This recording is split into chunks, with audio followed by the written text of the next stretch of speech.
মনোনয়ন যাচাই-বাছাই শেষে সারা দেশে ২৫০০-এর বেশি মনোনয়নপত্রের মধ্যে ৭২৩ প্রার্থীর মনোনয়নপত্র বাতিল করে দেয় নির্বাচন কমিশন। কমিশনের সিদ্ধান্তের বিরুদ্ধে আপিলের প্রথম দিনে আগারগাঁওয়ের নির্বাচন কমিশন সচিবালয়ে উপস্থিত হন অবৈধ বলে গণ্য হওয়া প্রার্থীরা। আপিলকারীরা অভিযোগ করেন নগণ্য কারণে তাদের বৈধতা বাতিল করা হয়েছে। সংখ্যা প্রকাশ করেন আইন শৃঙ্খলা নিয়েও।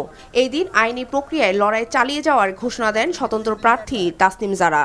যারা স্বাক্ষর করেছেন এই প্রায় ৫,০০০ মানুষ এত অল্প সময়ে, ওনারা চান আমি যাতে নির্বাচনে কন্টেস্ট করতে পারি।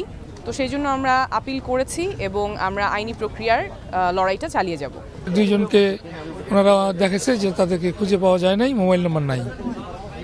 এটা আমাদের জন্য একটা হয়রানিমূলক। অঞ্চলভিত্তিক ১০টি বুথে চলছে আপিল গ্রহণ। বুথ পরিদর্শনে গিয়ে প্রধান নির্বাচন কমিশনার দাবি করেন অবাধ ও সুষ্ঠু নির্বাচনী পরিবেশের।